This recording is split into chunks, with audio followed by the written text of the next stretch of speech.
All right, so it is officially fight week, or should I say fight days, because we are recording this literally the morning of UFC 303. So happy UFC 303 day to all those that celebrate, all the MMA and fight fans out there. And unfortunately, no, we are not going to be getting, the Conor McGregor main event that we were all hoping for his return and comeback. But hey, it is what it is. I'm a little disappointed. I'm one of the biggest, if not the biggest, Conor fan in the world outside of Ireland. And yeah, I'm rocking the UFC shirt. Shout out PacSun, and actually shout out my brother. This was a gift. But this is gonna be the short, sweet, and condensed version. I'm gonna ramble on a little bit at times, but I'm gonna try and run through this as fast as I can in under 5 to 10 minutes or less. And there may be times where I speed up the audio. So if you guys want to move ahead to a certain fight you're looking for certain picks and predictions, go ahead. But the full version of my UFC 303 picks and predictions will be on my YouTube channel. It will be linked down below. But this is going to be the short, condensed version for all my TikTok and IG followers. So if I speak a little too fast, I apologize. But we're going to run through the card and give you guys my official picks and predictions, what I'm staying away from, what I'm leaning towards. So let's go. All right, so taking on, this is going to be the first fight to start our night. No rhyme intended. Of UFC 303. It'll be Simon, versus Vinicius Oliveira, however you want to pronounce it. I butchered Charles Oliveira's name too as well, so maybe it's pronounced the same because it's spelled the same. But this will be the first fight of the card, taking on at the 135 division. Now, Vinicius is coming off of a brutal knockout win over Sopaj. If you guys didn't see that, it was like a UFC fight night or UFC Vegas, whatever, at the Apex, and it was that flying knee towards the end of the fight. Absolutely brutal. Almost could be knockout of the year potential. And Simon, he is no slouch either. He's not bad at all. But my official pick in this fight is going to be Vinicius Oliveira. I love the dog in this spot. He's coming from the same team and same camp as Alex Pereira and Charles Oliveira, which is funny. I mean, he is out of Brazil and happens to have the same name. I don't think there's any relations there at all. Let me know in the comment section below. I may be too much of a casual or a newbie to know if they're related or not, but I don't think they are. And he is a very well-rounded fighter. However, Simon is very good wrestling and very good on the ground, and that's where Vinicius Oliveira tends to struggle. So if he can keep this fight up on the feet and keep this fight off the ground, he has one of the better, if not one of the best stand-up games out there in this weight division, in this weight class, and can stand and bang with anybody and has knockout power, lights out power. 20-3 record. 3 of those losses coming by way of knockout. So Vinicius Oliveira has been clipped and chinned before, even in his regionals. But I don't think Simon, is going to have the ability to knock him out. I would be pretty shocked if that happens. I think Simon's path to victory here is on the ground, and he knows that and exploit that weakness. I think he knows he cannot stand and bang with Vinicius Oliveira. So he's going to try and avoid that at all costs. So I actually really like the dog spot. This is some great value to get the card started. He was originally like plus 160, and now he skyrocketed up to plus 200. I don't know the reasoning behind that or why the line moved away like the certain way it did, but he's the younger fighter as well. He's hungry. He's on a 2-fight win streak. I think this is going to be a third or fourth fight maybe in the UFC. So he's a young, hungry, unproven prospect on the up and coming and rise in the 135 weight class division. This is going to be a very interesting fight. But I like Vinicius Oliveira, and I also like him to win inside the distance if you want to sprinkle on that prop as well. But if you want to sprinkle on a straight-up prop, probably by knockout is his best pack to victory. But if not, double chance KO or decision on this fight here. And yeah, Vinicius Oliveira by KO. Next fight, we got Tsuruya. I don't want to butcher that name. Another young Japanese prospect. We're coming off a fight where we had another young Japanese prospect just fight and win in a gruesome, doctor stoppage fashion on that nasty knee buckle. Ugh, that was crazy. But these Japanese fighters, man, they're up and coming. They're underrated coming out of Japan, and they're phenomenal wrestlers. That's that sumo wrestler in them over there. The fighters that they're importing from Japan, I mean, hell, they're even running the boxing game as well with Inoue, one of the top boxers right now. Japan's on the up and coming, on the rise in the fight game. And Tsuruya is another one of those guys who is great on the ground, a great wrestler. And I heard, I don't know his exact name. I do remember from my childhood, though, in WWE. If you guys remember the name, the Japanese fighter from WWE, I read an article where he will be backing Tsuruya in the corner. So that's another wrestler, even though it's fake or not, however you want to portray it. He's going to be backing him in his corner in this fight versus Carlos Hernandez. Carlos Hernandez, 9-3 record, another, up and coming guy. He's a little bit on the older side, 30. you know, once you creep up into your 30s, the historical data shows on the betting, you know, record that they don't do so well and they struggle against, you know, these younger guys. But sometimes they have the veteran experience to take them to deep water. So that's going to be troublesome for Ray Tsuruya. And Carlos Hernandez ain't no slouch. He's not no pushover. He did end up losing one of his fights to another Japanese fighter as well. So, and he got submitted in that one pretty fairly easily and dominated on the ground. So that's where he struggles. I think that's Ray's path to victory here. I got Ray by submission. You could sprinkle Ray money line in your parlays, but I wouldn't want to lay the juice. Just be precautionary with that. Minus 450 is heavily favored on the juice. So if you want to have fun on this fight, I would take him by submission. It's like plus 120 or 150 in that range. From when I last checked, maybe it got bumped up a little bit now. But if you want to sprinkle double chance for your parlays, play the safe route, you could take Ray Tsuruya by submission or decision is probably the safer play on that one. It's probably like minus 2 something, minus 3 something. Who knows? Yeah, I like Ray Tsuruya in this one in the second fight of the card. Moving on, we got Andrei Arlovski and Martin Buday. I don't know much about either of these fighters. Besides, Andrei Arlovski has a lengthy and long UFC MMA career. He's had a lot of fights in his belt, as you can see, over freaking 50-something fights, 57 fights total on his record. He's been in the UFC for a hot minute for a while. I mean, he is 45 freaking years old, and he has a couple flashy wins, but he also has a couple lousy losses. So you never know what to get or expect out of Andrei Arlovski. He's just too roller coaster up and down. He's a fan favorite, an exciting fighter, you know, because he lets it go, lets it loose. And I heard this was his retirement fight. So I could see him trying to go out with the bang. So I could see why if you wanted to sprinkle money on his money line at plus 230 to try and end his UFC career with the W, kind of like a Robbie Lawler, and you know, outing. I could see that as well. But yeah, this is going to be his retirement fight at 45 years old. He's on the definitely way over on the older side.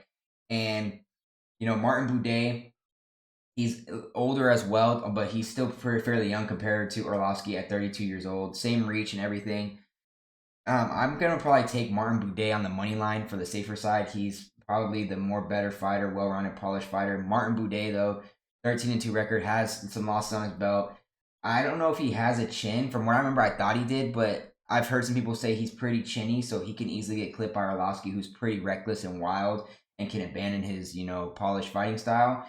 So, I mean, the safer play is Martin Buday, minus 280. Could this go the distance if somehow Arlovski can hang on and, you know, try to manage to get to a decision? That's where I worry is the longer this fight goes on, the deeper it gets. I could see it getting rigged for Arlovski to give him that last hoorah, you know, retirement W exit. But I shouldn't worry about that much because, you know, Martin Buday should be the better, more, you know, classy fighter in this one. But yeah, Martin Buday on the money line. I don't know his path to victory if I were to take one side in his, you know, or inside the fight, like inside the distance would probably be a smart play. You probably get like minus 150 or something like that. Sprinkle some on the decision in case this fight does go to 3 rounds. But I'm playing it safe for a parlay piece, Martin Buday on the money line. But that's probably going to be a stay away for me because, you know, with Arlovski, like I said, you never know what you're going to get. And you could probably see another big underdog cash in there as well. Michelle Waterson-Gomez and Gillian Robertson. Hopefully I pronounced that right. The, you know, hottie karate or whatever, hottie toddy, whatever they call her.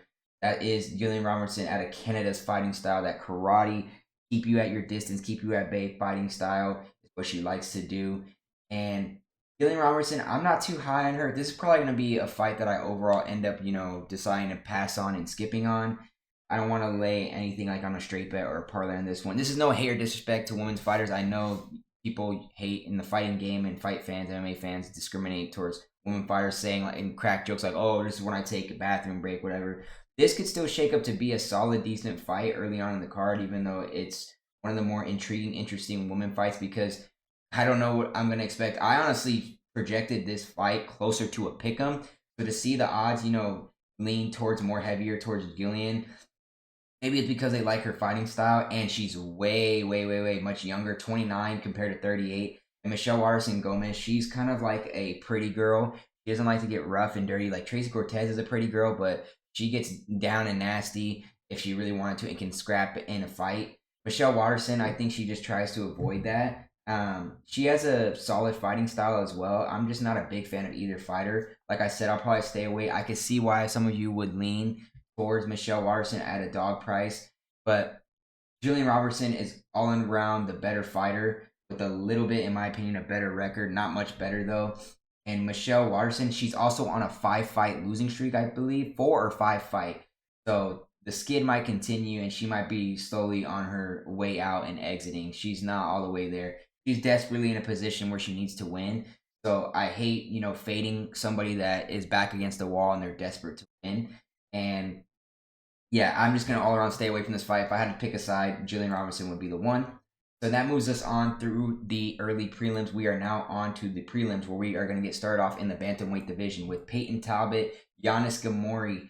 This is going to be a very, very interesting fight. I think it's going to be one of the more challenging fights for Payton Talbott, despite him being the minus 1,600 favorite he is. I know on FanDuel, when I was trying to put my parlay together, he was shot up to like minus 2,200, minus 2,500 at one point, which is absolutely outrageous and insane. I don't even think we've had a higher betting favorite other than in like history of MMA and UFC, other than like Bo Nickel and a few other people that have been pretty skyrocketed high odds up there.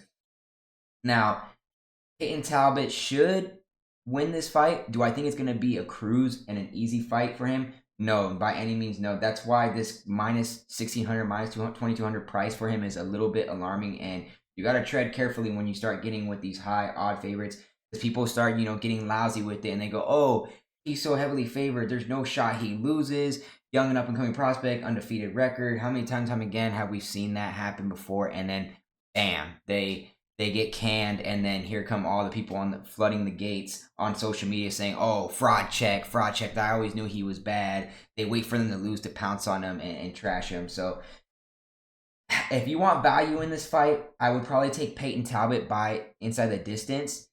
But then again, I could see myself getting screwed with that prop as well, because there's possibility where I could see this fight going the full distance, the full 3 rounds, and Payton Talbott probably winning by an easy decision. The longer the fight goes, I think this probably favors Payton Talbott because his tank is just insane. He hasn't really been tested in the deep waters yet, though, but he's a younger guy. He's a hungrier guy, and these up-and-coming prospects nowadays have a lot more well-rounded than back then when MMA was first starting and up-and-coming. They're more polished and not as reckless. And Payton Talbott, he has a gas tank.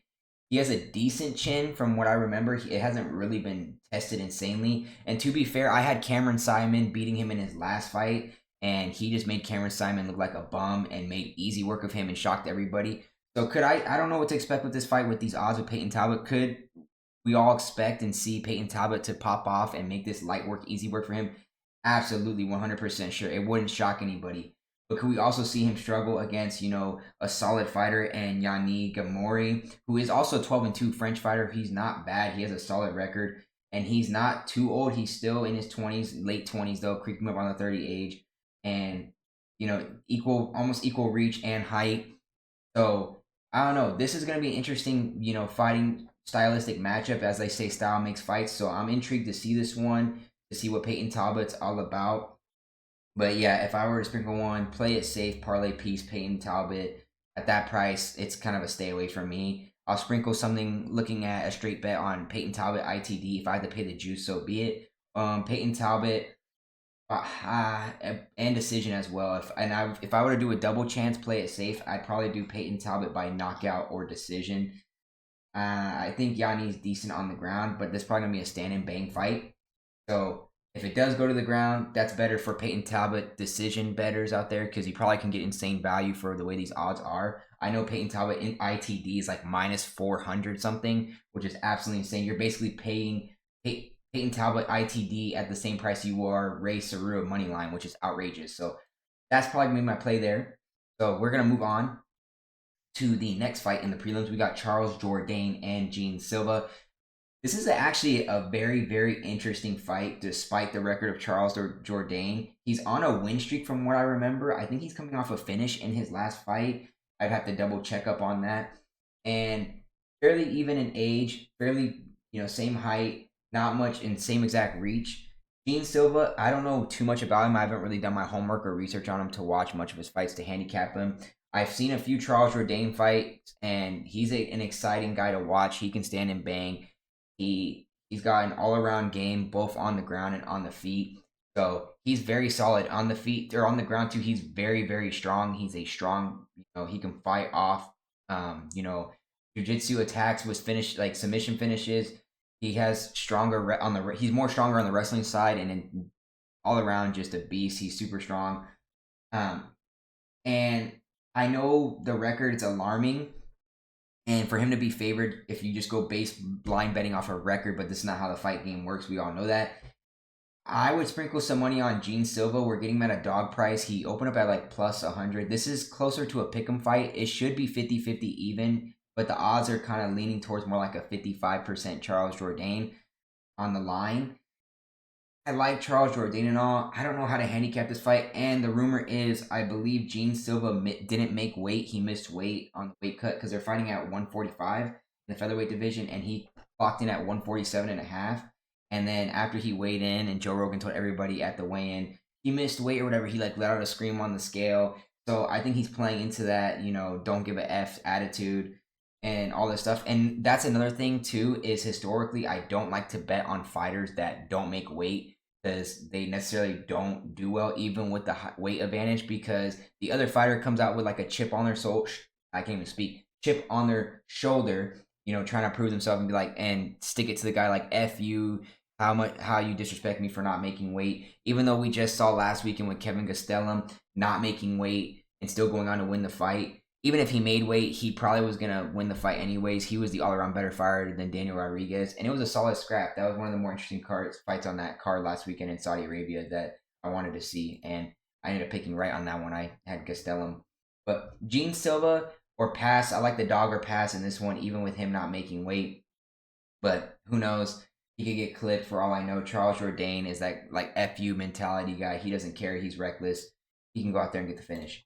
Next fight, we got Cub Swanson, Andrei Fili out here. This is going to be an exciting fight, an interesting fight. Cub Swanson, a veteran in the game, getting up there in age. He's creeping up on that 40 mark. 29-13 record. There's a 3-inch height difference, and it's going to show in the reach difference with Andrei Fili having a 4-inch reach difference with that 74-inch reach. Andrei Fili, though, 23-11. Solid MMA record. Not great, not impressive. Andrei Fili, another one of those fighters you never know what you're going to get. He's too up and down, roller coastery. He's not really consistent. Cub Swanson's more of a consistent fighter. He's more veteran-like, more polished. Andrei Fili kind of has like a FU, F it reckless attitude at times, and can abandon his fight, style and, game plan. So if he does get reckless here, which if I was him, I would advise him not to be smart against a guy like Cub Swanson, who can easily pick his spots and pick you apart like poison and absolutely clip you and chin you. And Andrei Fili just got knocked out by Dan Ige, from what I remember, what I believe. So Andrei Fili, his chin is starting to go and creep up on him, and he's up there in age as well, 34 years old. So the age difference and advantage is not that far off. At the price point, to lay minus 225 odds on a heavier favorite for Andrei Fili is kind of scary, because you can never doubt a guy like Cub Swanson, and who knows? Maybe in the back of Cub Swanson's mind, he knows he needs that 30th win. Sometimes when you reach like a historical mark or achievement in any career you choose, and it's creeping up on the back of your mind, you are extra motivated and want to try extra hard. So maybe Cub Swanson tries to go all out for that 30th win, just to say, hey, he can look back and reflect. Some people are like that. Their motivation, their achievement-based people, and maybe he's trying to obtain that.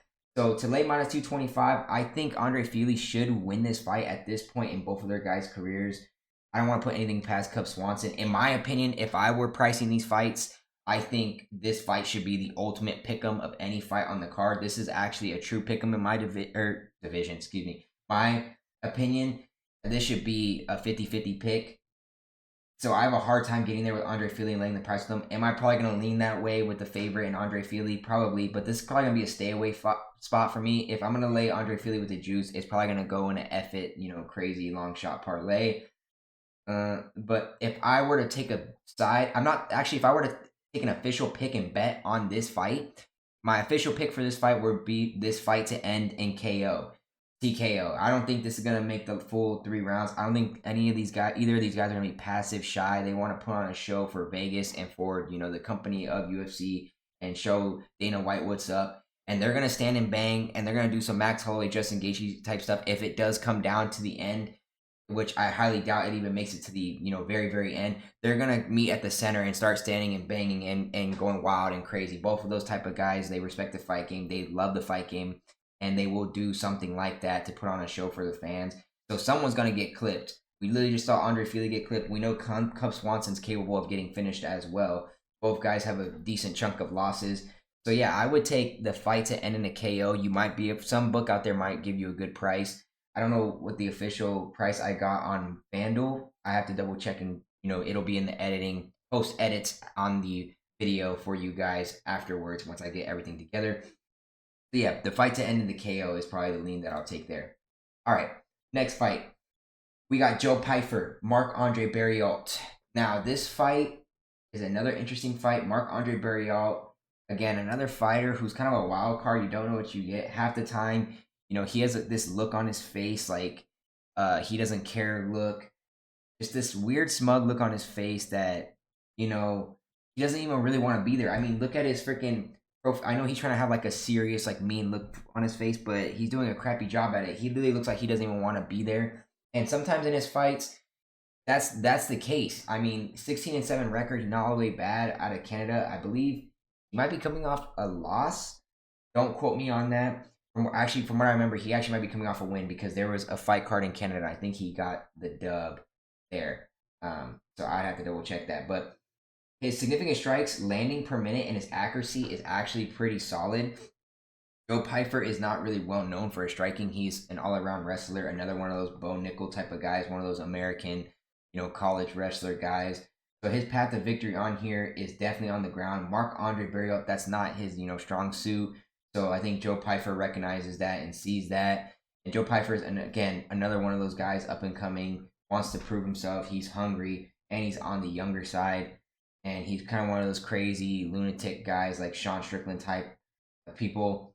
So, I mean, if this is on the stand-up game, that's not Joe Pyfer's path to victory. And if he knocks out Marc-Andre Barriault, I think he would shock a lot of people. I wouldn't put it past him if he did that. It would kind of low-key shock me.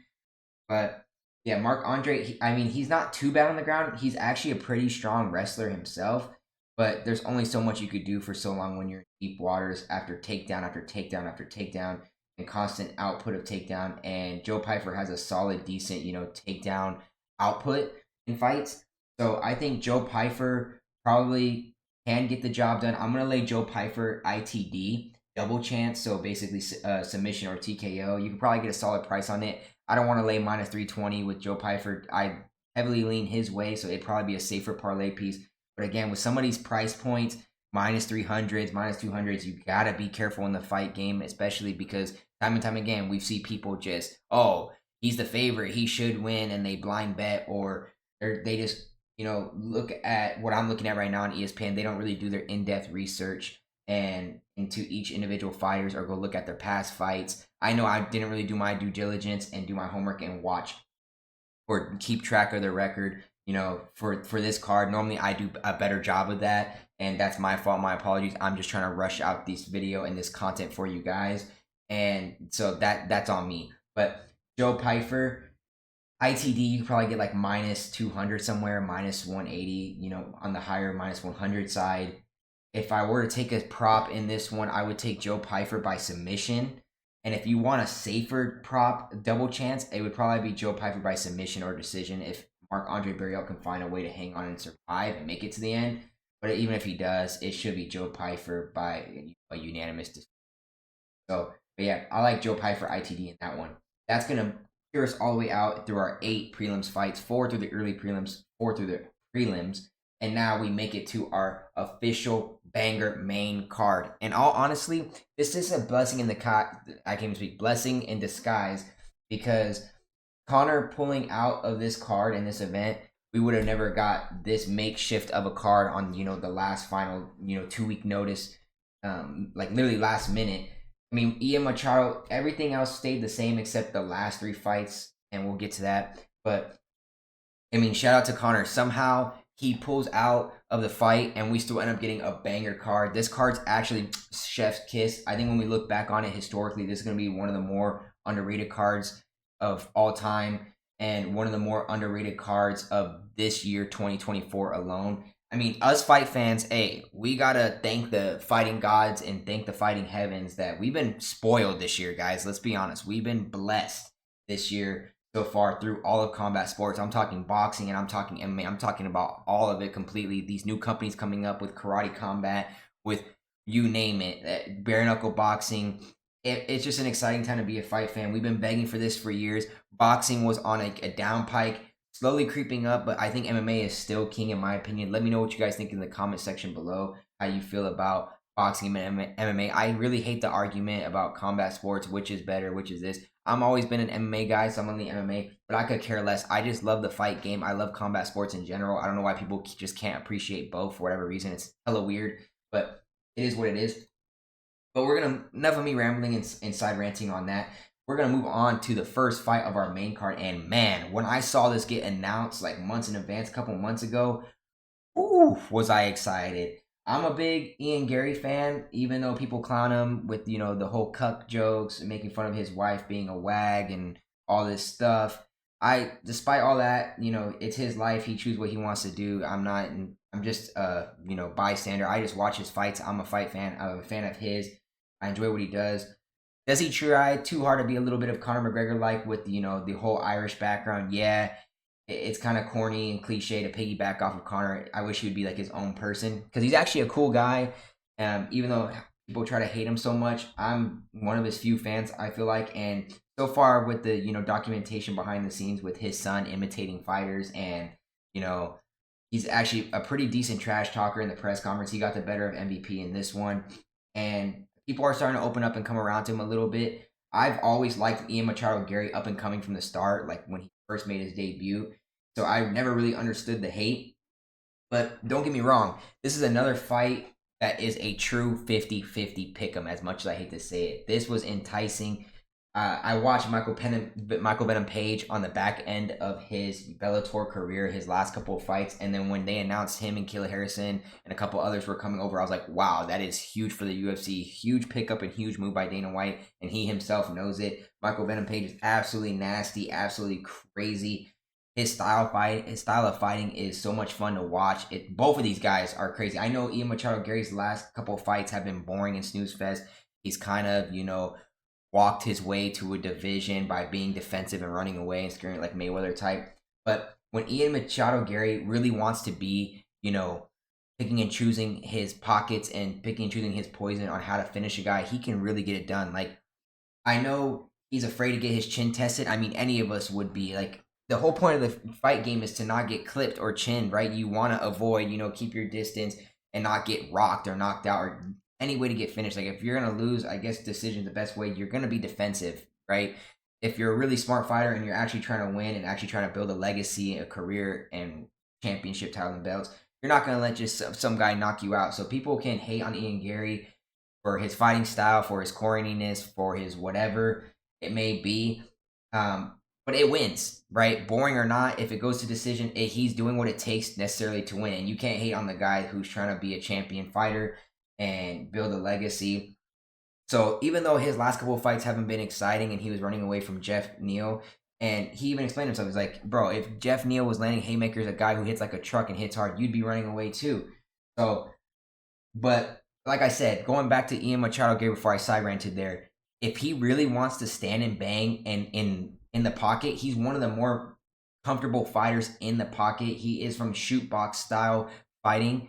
The same thing, where Sean Strickland developed that Philly shell, that marching and stomping like a madman and just constantly advancing on you, exhausting you, and getting on your back feet. Machado Garry can easily do that as well, and he's not bad on the ground. He's very, very solid. He's a well-rounded, polished fighter, and I think a lot of people are going to open up their hearts and their eyes to him a little bit the more and more he wins.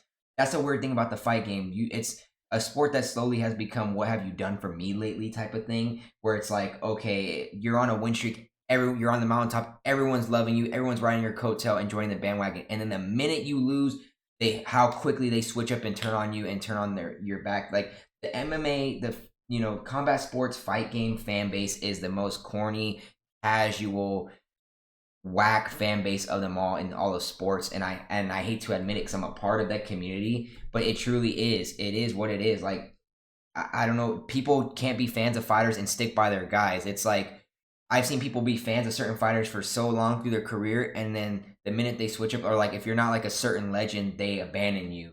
It's kind of like the few fighters that are fan favorites, like your Dustin Poiriers, your Anderson Silvas, your whatever. If you have a gimmick or shtick that people are gonna rally behind and see your more persona side outside of fighting, you might have a fan base, but more likely than not in the fight game, you're gonna have people that are quick to tear you down and just be your biggest hater and preying on your downfall. So again, I side ranted and rambled there again.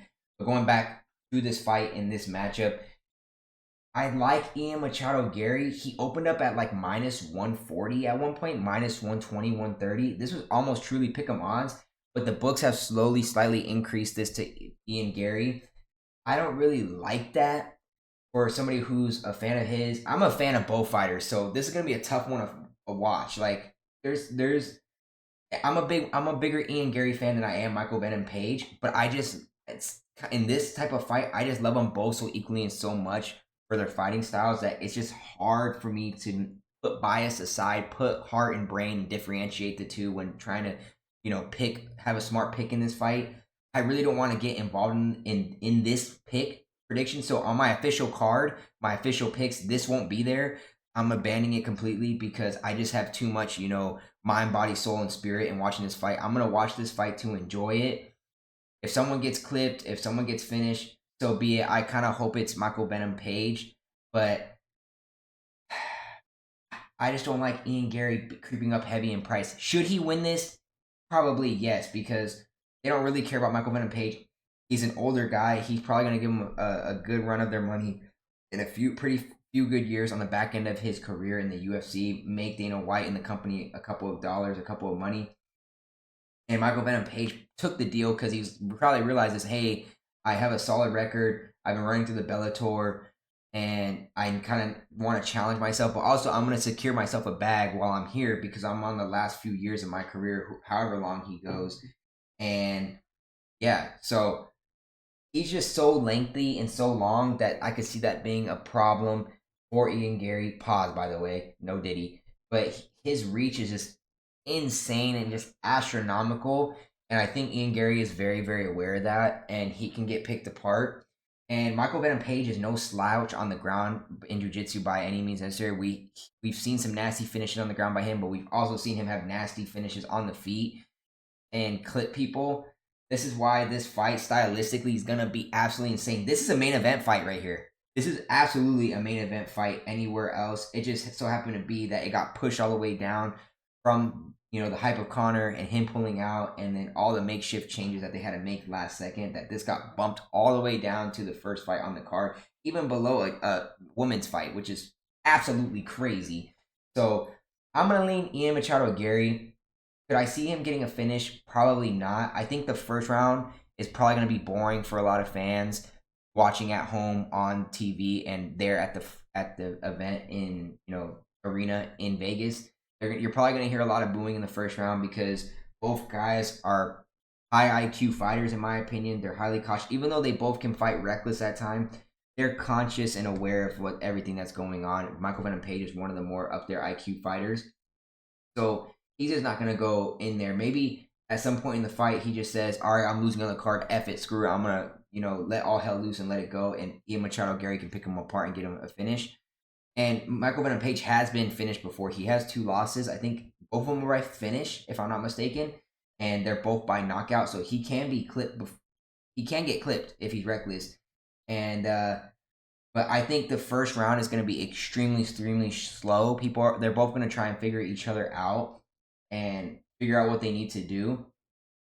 And I think Ian Machado Garry is going to try and keep this fight away from Michael Venom Page and try to close the gap on that 5-inch reach difference, which is absolutely insane. I think there's going to be a lot of clinching.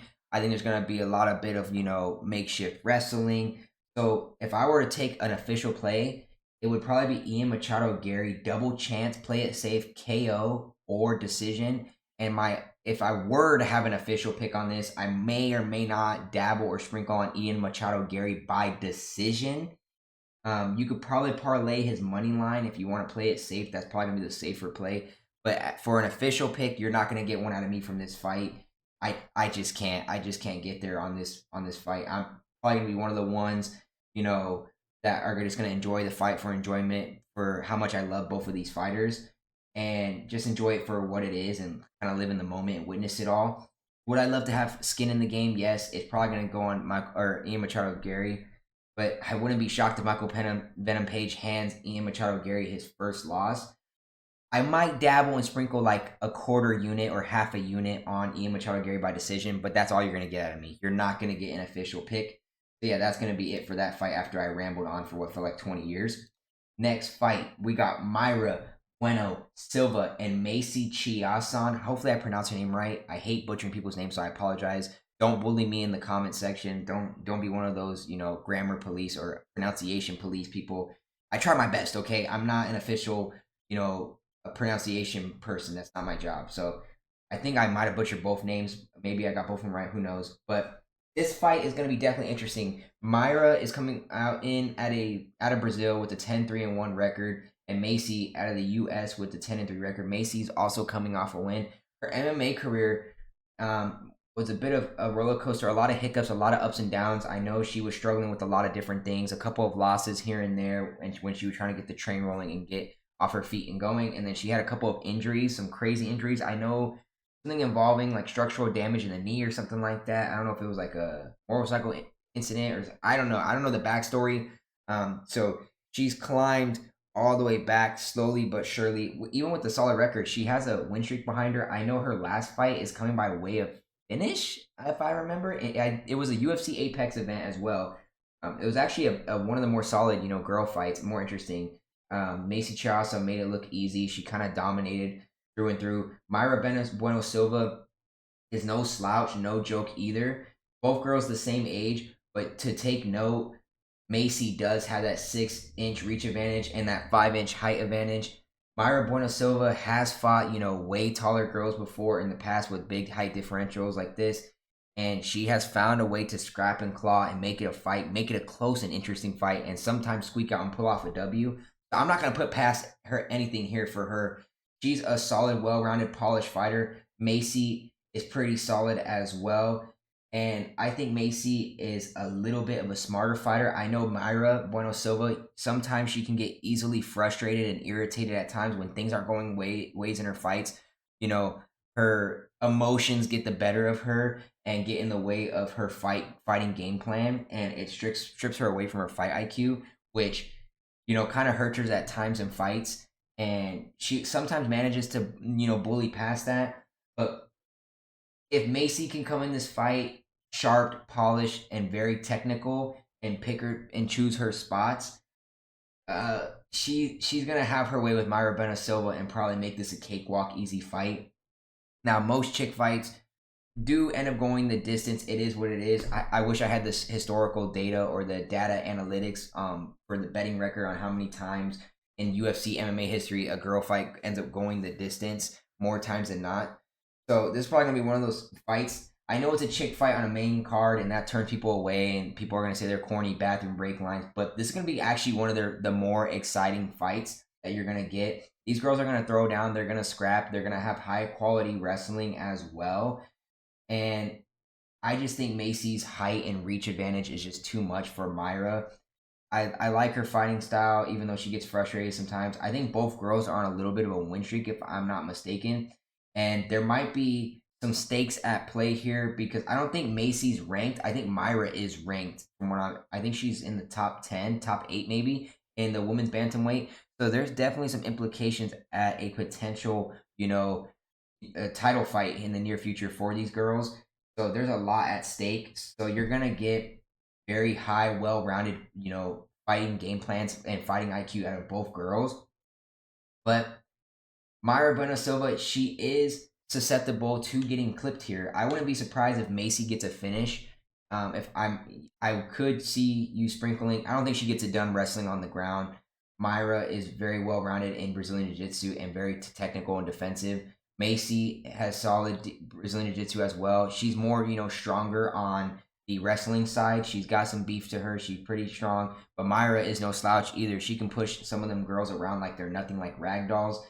But if this is on the feet, stand and bang, this should be easy work for Macy. I'm going to sprinkle a small unit size on Macy by knockout. But the safer play here is probably, and you're getting it at pick'em odds. This is like, which is weird because this fight is pick'em odds, and it truly should be. Don't get me wrong, but we're not getting pick'em odds on Ian Machado, Garry, or Cub Swanson, Andrei, Fili, or pick'em odds on Vinicius, or excuse me, Michelle Waterson-Gomez and Gillian Robertson. Those are also true pick'em fights, and we're not getting that. So maybe the books know something they don't.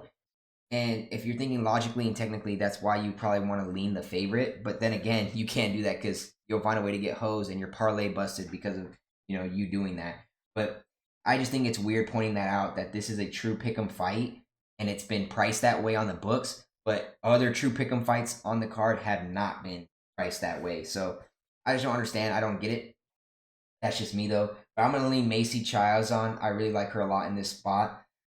And I hate fading the Brazilians. The Brazilians always screw me over, but it is what it is. I'm normally, when I handicap these fights, I'm normally heavy Brazil through and through. If you're either Brazilian or Dagestani, you're probably gonna, and your name is ending in Ov, like OV, Volkov, like the Russian people, you're more likely 10 times than not, you're probably gonna get my bet, and I'm probably gonna take your side. And even without doing any research, you could be pretty profitable if you just blind bet Brazilians and the Russians and Dagestani. So it's been a working method, and it's probably going to end up being that way for a long, long time currently and in the future. But yeah, Macy Chiasson is the official play there. Next fight on the card, Anthony Smith, Roman Dolidze. How in the hell did we get here? Who knows? I don't know. Okay. This fight started off with Jamal. This was going to be the Jamal Hill Khalil Roundtree fight. Then Khalil Roundtree pulled out because he suffered an injury from what I remember, or maybe he got busted with like a PED or something like that. I forgot what he posted to his social media. And then it moved from Jamal Hill to Carlos Ulberg, I think it was. And then Jamal Hill got pulled out, I think, or removed. And then it was going to be Carlos Ulberg versus somebody else. I forget who he was going to fight. And then it became Carlos Ulberg versus Anthony Smith. And Carlos Ulberg, the week of the fight, gets injured. And in last second, after Anthony Smith had just replaced the replacement that was supposed to fight Carlos Ulberg, gets inserted Roman Dolidze on literally last week notice. Now, this fight, I'm probably not going to have an official play on this fight. Anthony Smith screwed me over and hosed me bad after his last fight, where he shocked the world and a lot of people that he still has it in him to find a way to still get a W, not only by decision, but in deciding in a finishing manner. He literally got a finish in his last fight by submission, which was shocking and surprising to a lot of people. And he was at such a heavy juiced, dog odds. It was just crazy to see. So I think he parlay busted me there on that fight. I think that was the only pick I had wrong on that whole entire card. And I had like an 8-leg parlay, and I think he was the one to bust it. And I was just sitting there in shambles. It was like a $10 parlay to win like 2 racks or something like that. It was one of those 8-leg long shot parlay with props and everything. And in comes Anthony Smith and gets a submission. So I'm probably going to stay away from this fight. These guys are heavily, evenly matched up. 2-inch height difference for Anthony Smith, but doesn't matter because it's the same reach. Both guys have the same fighting style, pretty equal striking, output. And Dolidze, is having a higher takedown output, and he's more on the ground. Anthony Smith is no slouch on the ground. He has high fighting IQ when it comes to Brazilian Jiu-Jitsu, and he's very, very solid on the ground, as we just saw him get a rear naked choke finish on the ground. So it's going to be hard for Dolidze to pull off a finish and submit him. Is Anthony Smith submittable, though? Yes, absolutely. We've seen it before time and time again in his career. But again, this fight is heavily priced, or not heavily, excuse me. The odds are more leaning towards, Vegas got it towards Roman Dolidze's side. I would probably lean that way as well. I'm not the big Anthony Smith fan, and that's just not, I'm not hating on him or being biased at all because he screwed me over in the last card. I just was never been a big Anthony Smith fan. And even before that finish that he got, he was on a big, big, big losing streak. And he's just a company man at this point. He just wants to collect paychecks. Is he a legacy guy? Does he care about winning and losing? Absolutely. He wants to win or win more than anybody. It's not like he's trying to out there and throw fights and just get absolutely washed and canned. It's just he's just on the downturn of his career, and people are on the up trajectory of their career, and he just happens to be a gatekeeper in the middle of the way. Somehow he still managed to be a ranked fighter in the light heavyweight, division, which tells you so much about that division. It's kind of one of the more lackluster divisions in my opinion, light heavyweight. And he had some choice of words. He was low key throwing shade and beefing with Alex Pereira, saying like, "Oh, nobody's taking him down. He's not all that. He's just a stand and bang guy on the ground. He knocks people out. But if he goes to the ground, he's effed and fucked." And time again, that's like the story that we've heard so many fighters throughout the UFC. Maybe it's just because they're being jealous or haters. And to me, I'm not even the biggest Alex Pereira fan either. But you got to give the guy props and credit, where credit's due. But people, time and time again, throughout the whole company are saying like, "Oh, Alex Pereira, his ground game is trash. If you take him to the ground, he's screwed, and you can easily beat him there." And then, obviously, Pereira's camp's going to come out and defend him. His team and, Jim are going to defend him, saying, "Oh, his ground game's the most underrated. We really wish someone would try and take him to the ground. It's not going to work." I mean, Jiri tried, but he couldn't. Alex Pereira defended it. So we haven't really truly seen Alex Pereira on the ground. I just thought it was interesting Anthony Smith attacked him for a little bit for being a hater and was interested in fighting him at one point. We're probably never ever going to see that fight happen. I'd be shocked if it does happen. It's not Anthony Smith can climb up his way in the ranks and get another title shot at the end of his career. That'd be very interesting to see. But they call him Lionheart for a reason because he has no quit in him.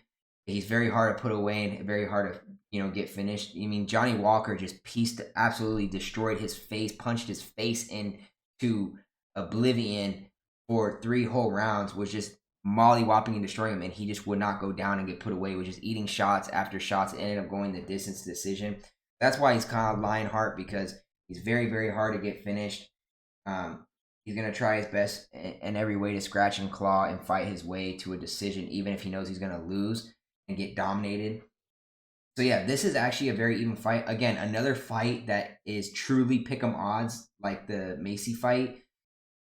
I had this at 50-50. I'm probably going to stay away because I don't want to get hosed and screwed by Anthony Smith again. You could probably sprinkle and dabble on him. I mean, at a dog price again, not bad. Roman Dolidze, though, 12-3 record, another Georgian fighter, like Marab and all those new Georgian fighters up and coming. He's not bad at all. I've watched a couple of Roman Dolidze's fights. He was very, very solid. He was very exciting to watch. I was like, a slow, mini fan of his. I'm not the biggest Roman Dolidze fan. I'm not going to scream, his name from the mountaintops of that type of fandom. But I'm a mini fan of him. I like his, fighting style. He's very solid, very scrappy. He is susceptible to losing, though, with those 3 losses. I believe a couple of those by finish, or if not, one of them are. But with his matching the striking output of Anthony Smith, and I believe he hits way harder than Anthony Smith, in my opinion. He's got some stone hands, and with just higher, takedown output, I think Roman Dolidze can find a way to, maybe he wins inside the distance. I doubt it. The safer play is Roman Dolidze by decision. I think he just wins in dominant fashion and just probably wrestles Anthony Smith and just lays on him for 3 rounds, round after round. He lands a couple shots in there. But would I be surprised if Anthony Smith screwed us over at a dog price again and took people's money? No, I wouldn't put it past him, especially with Roman Dolidze taking this fight. Both fighters are taking this fight on short notice, but Anthony Smith took it a couple weeks back, so he had a little bit more time to prepare. Roman Dolidze took this on a week and a half notice, so that weight cut might be challenging or a little bit different for him, and it'll be tough to see. But and to create a game plan. But I think Roman Dolidze took this fight for a reason, because he knows he can win this fight. Like, no one just takes a fight on short notice if they don't think they can win. And no, please don't mention Alex Volkanovski, all right, in the comment section below. I know, okay, I know. But again, even Alex Volkanovski in his delusional self thought on short notice he could win that fight. Like, no one goes into a fight saying, "I'll take the fight on short notice," to go out there and lose and throw the fight, right? You're thinking to go out there and win. So I think Roman Dolidze has it in the bag. Money line, parlay piece, sprinkle some units on Roman Dolidze by decision. But I don't have an official play. There's no official pick on this fight that's going to make my card. So I'm going to stay away from that one on my official picks.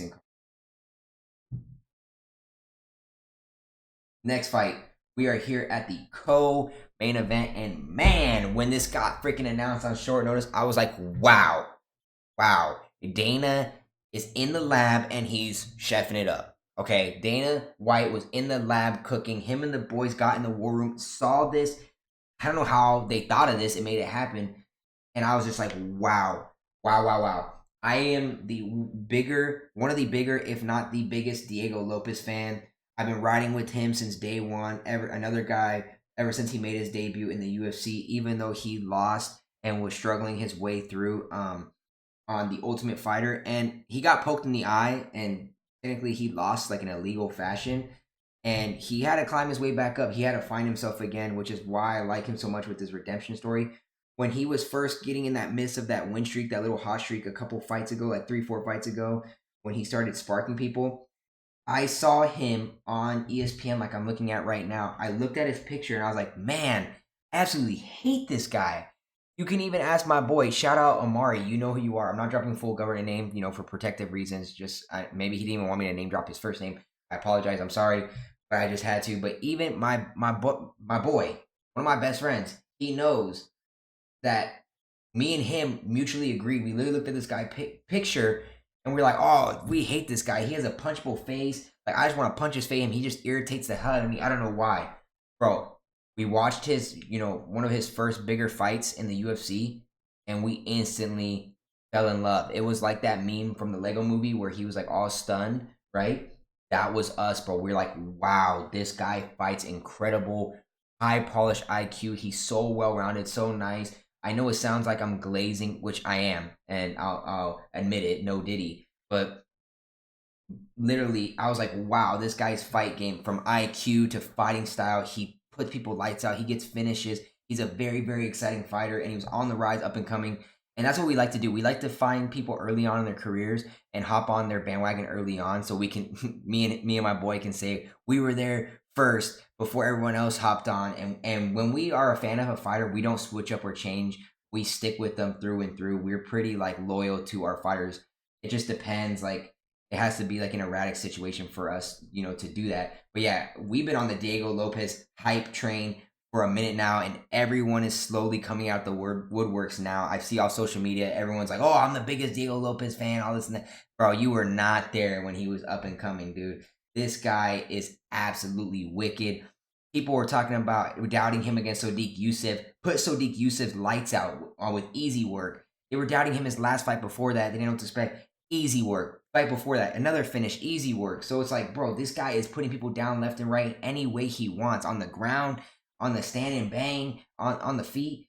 So when they put T-City or Brian Ortega, I was like, uh-oh, we're in deep trouble. This had the light bulb that alarmed me for a quick second, because I was just a little worried. Like, this is a bad stylistic matchup, because Brian Ortega can match that crazy, bro. Like, he is really good on the ground with Brazilian Jiu-Jitsu. Probably one of the more underrated aspects of his game that people don't really think about. He's absolutely solid, and he's not too bad on the feet, even though Max Holloway kind of clowned him in their fight where he's like, brother, protect yourself, put your hands up, you're letting me pick you apart and destroy you. That's where Brian Ortega can get a little lackluster and whack on the feet and can get absolutely clipped and sparked. He is beatable with those 3 losses. Diego Lopez also has 6 losses himself, but 24 wins, and he's doing them in dominant fashion on a big win streak. He's definitely coming for that featherweight, or that featherweight title, because this was originally a 145 fight, but Brian Ortega was just struggling to make the weight cut on short notice, so he had to get bumped back up to lightweight. So now they're doing this at the lightweight division at 155. So this is technically Diego Lopez and Brian Ortega's lightweight debut.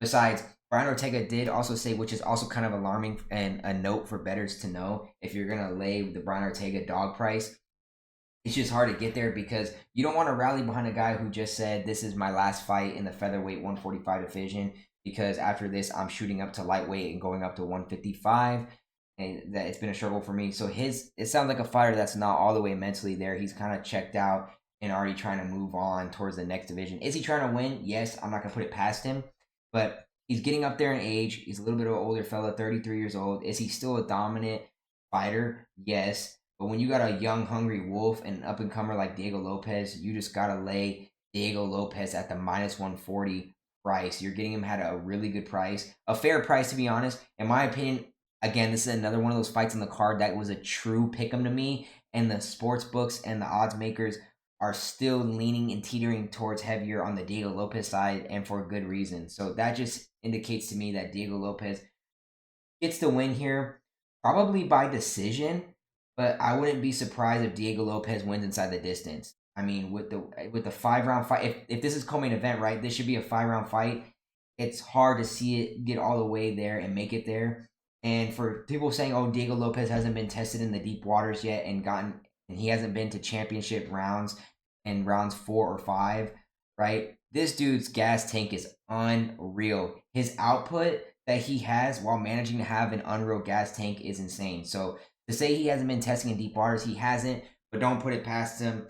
Don't be surprised if he's clear, good, ready to go. Yeah, and Diego Lopez knows what he's getting himself into. Again, he wouldn't take this fight if he didn't believe in himself to win the fight against a guy like the caliber of a Brian Ortega. And he does have the reach advantage and the height advantage, 3-inch height difference and a 3.5-inch reach advantage as well. Like, bro, just his striking output is insane, and his ground game. Diego Lopez, it'll be interesting to see both of their Brazilian Jiu-Jitsu styles match up, because both of their ground games are absolutely beautiful to watch. So I hope we get to see them go to the ground. I hope we get to see them stand and bang. We're probably going to get all of that. It's going to be one of the more beautiful fights to watch. Maybe it's a 3-round fight. I could be mistaken. I thought it was a co-main event. Maybe not. But if it is a 3-round fight, then I probably like Diego Lopez. Sprinkle some units on his decision. My official play here is going to be Diego Lopez on the money line. And if you want to sprinkle some units on Diego Lopez inside the distance, I think his path to victory here is probably by knockout. I wouldn't be surprised if he absolutely clips Brian Ortega. That'd be absolutely shocking as well if he does too. That'd be absolutely insane. I'd go crazy as a Diego Lopez fan. But yeah, official play that's going to make it on the card is Diego Lopez money line, and sprinkling some on those props that I just mentioned. All right, we are creeping up on the hour-long mark here of UFC 303. I rambled on long enough. This is going to be a hard video to edit for my, TikTok and IG people, but we're going to make it work. But last fight, main event, Alex Pereira, Jiri Prochazka.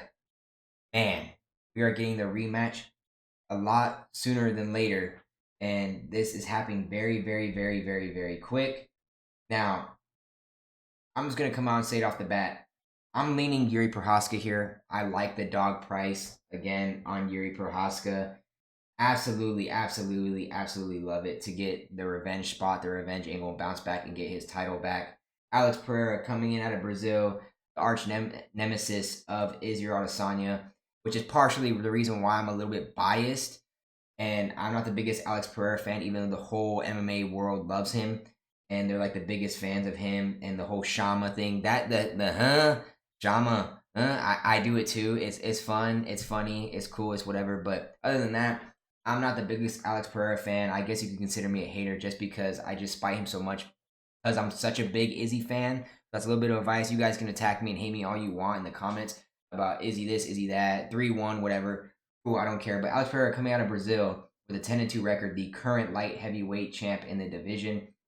And Jiri Prochazka, who was the former champ, got his title stripped or taken away by this man, so he's looking to avenge and get it back. Both guys even in height, 1-inch difference for Alex Pereira, but with a 1-inch reach advantage for Jiri Prochazka. But Jiri Prochazka does have the age advantage. The younger guy with 31, and Alex Pereira coming in at 36, creeping up on the older side, who has been clipped before, but that was a dangerous weight cut at 185. He was just so aggressive and trying to pursue Izzy. Izzy got his revenge and got his title back. So we've seen Alex Pereira take Izzy's belt and beat him yet again, and then Izzy got it back in knockout fashion. So Alex Pereira is prone and known to be beat. He's not invincible. He is human, despite what the left hook and all the finishes and knockout may seem. He's also been clipped a lot in his kickboxing career. I think he's been knocked out a few times, a decent amount of times. So, but both guys, insane, significant striking, output. Their striking output's unreal. They both fight pretty wild and erratic. They both, like to stand in the pocket and exchange. Jiri Prochazka really doesn't care about any leg kicks. He eats those. He takes leg kicks all day. He's pretty reckless on that. He doesn't defend him well at all. Rakic, he ate some nasty leg kicks. Alex Pereira gave him some dangerous leg kicks as well that put him down and ultimately end up giving Alex Pereira the knockout finish. But yeah, and the accuracy of Pereira with his striking is insane as well. Jiri is decent on the ground. Again, we haven't seen Alex Pereira, have his ground game tested. It'd be very interesting if Jiri tries to take him down and get him to the ground and see what he can do. So we can see this underrated ground game that all these Alex Pereira fans and his camp is talking about. So I would like to see that a little bit more, but probably not. We're probably going to get a lot of stand and bang again in this one. Again, this is going to be a banger fight, all around insane. I'm interested to see how this goes. We're getting the absolute biggest testosterone men on the card, on the whole entire UFC roster. We got the shaman, indigenous tribe warrior face paint guy going on with Alex Pereira, and then we got the way of the samurai with Jiri Prochazka and his weird tactics of like hiding in dark sheds, doing who God knows what, hallucinogenic drugs or doing some like spiritual ritual belief things. Who knows what he's doing? But both guys who are absolute warriors. You got to tip caps to both of these guys to taking the fight on short notice and saving the card because it was looking lackluster to say the least. But yeah, for International Fight Week 2, to say the least here.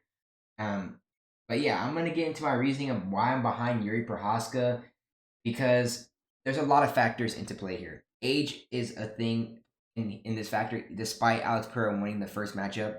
But we saw him, like I said, take the title from Izzy and get clipped in the second fight when Izzy avenged his loss and got his belt back and knocked him out, like finished him, right? Jiri Prochazka gets finished like Izzy did by way of knockout. I could easily see another avenge and revenge story here and Jiri avenging his loss by getting a finish himself here, probably most likely by way of knockout and getting his title back. He's very, very hungry. He was very upset. This is a guy that takes winning and losing to heart. Jiri's one of those warriors, like, he fights reckless where he doesn't care, but he also cares deeply about winning and losing. And I know it's eating him alive, and he's willing to chomp at the bit to get this title back. He wants it back so bad. And I know in the press conference he said he wants a clean fight because of Alex Pereira. He's like, don't use your black voodoo magic or whatever. We all know you need that to win. Again, throwing subtle shade at him. Please don't have that in this fight. Just fight a clean fight. So in the back of the mind, that whole spiritual aspect is, taking an effect on Jiri. But he's done a good job of blocking out the noise time and time again for the most part. And just going out there and doing his thing. Like I said, Jiri is the younger guy.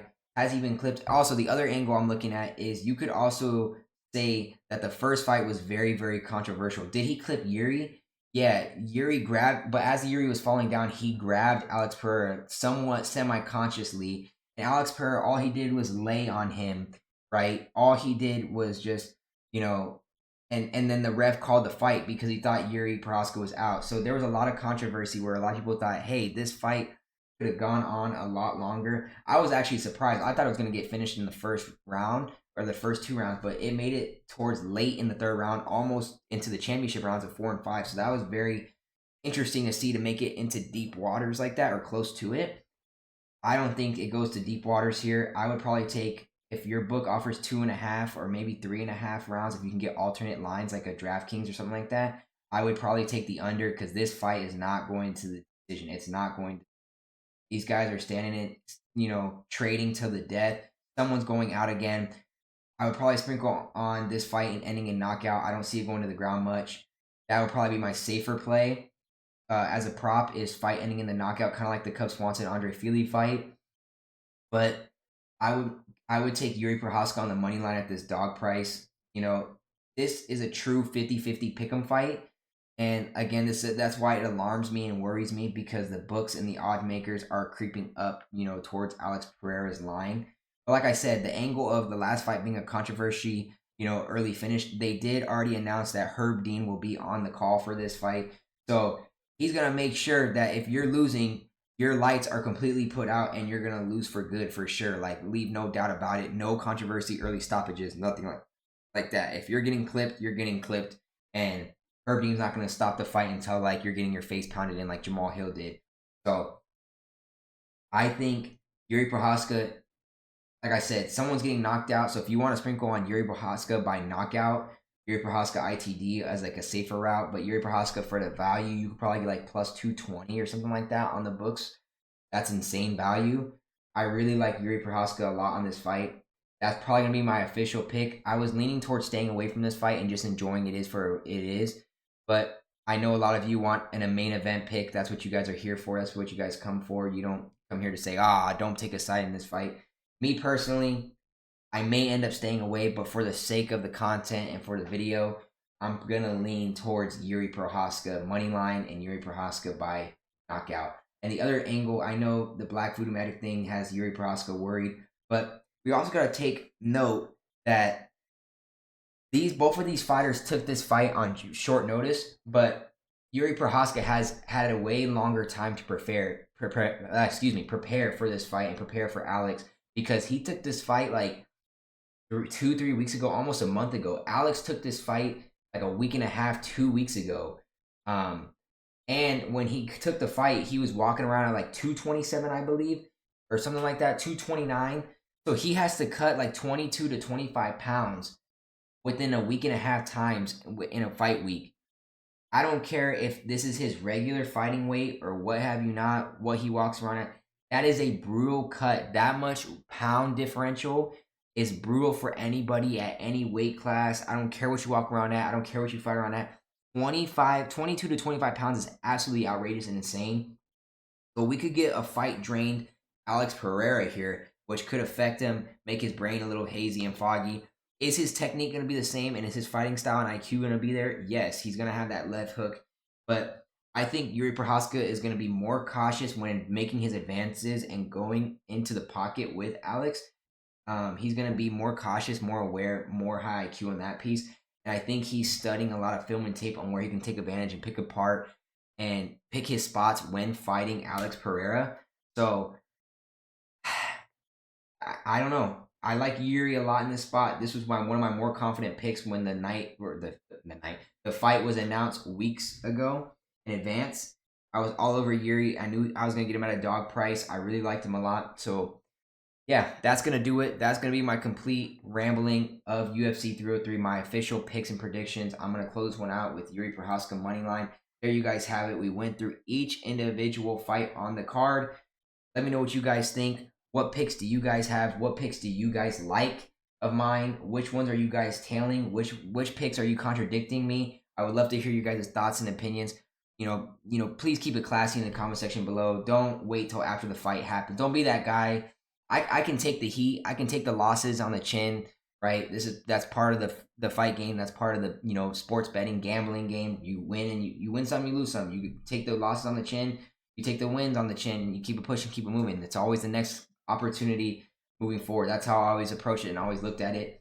I never get too down. I never get, too high. You can't do that in the gambling space. So yeah, don't be that guy in the comment section where you wait till after the fights happen and be like, oh, you clown, and start trashing me. Like, your picks are awful and trash. Like, it's easy to say that after the fact, but here we are in the moment before the fights officially start. Give me a chance. Let me know what you guys think. This is technically my first official video. Have I given out picks before to my buddies? Yes, I have, and I have a pretty solid, record. I think it was 5 cards straight, including, non-main events like UFC Apex events, the smaller cards, the fight nights, for like 5 straight events there. Earlier in the year, I was like hitting at a 75 to 85% hit rate, win rate at a clip, props and everything included. So if you guys like my picks and they end up turning out well, let me know in the comment section below if I should keep doing these more forward. If you guys want to see me do this every fight card, despite whether it's a main event like a 303, like a numbered card, if you guys want to see fight night events, like the smaller cards and stuff, for my true MMA fans, like not the casuals out there, let me know if that's something you guys want to do, and I can start posting that more on the page here. So, like I said, you're rocking with me. I appreciate it. If you're a hater, I appreciate it. Whether you love me or hate me, you watched anyways. Like that one bowling legend said, I forget his name. Absolute legend. He's the that's right. Who do you think you are? I am guy. That's his infamous quote before he retired from the sport of bowling. So had to steal that one from him. That's probably gonna be my closer for this podcast. And yeah, let me know what you guys think. Like I said, appreciate you guys for watching all the way through. If you made it up to this point, drop a like on the video, hit the sub button as well. And like I said, let's enjoy the fight. Let's enjoy the fights. Our picks hits even better. Real quick before I close this out, I know I rambled on long enough. If you want a long shot parlay, I would parlay Vinicius, Oliveira, Ray Tsuruya by sub, Martin Buday, Gillian Robinson moneyline, Payton Talbott. Let's go ITD. Gene Silva moneyline, Andrei Fili by knockout, Joe Pyfer ITD, Ian Machado Garry by decision, Macy moneyline, Roman Delite moneyline, Diego Lopez moneyline, and Yuri Prochazka moneyline. Let me know what that pays out if you do all 12 fights. If there's certain fights you don't like, take like 8 to 10 of those picks. You'll probably get like an insane long shot parlay. You could probably hit big. So $10 could probably win a couple racks or something like that. And yeah, if I win you money, let me know in the comment section below if I did that as well. Again, I'm having a hard time of closing this video out, as you guys can see, but I appreciate y'all for watching. Thank you so much. Peace out.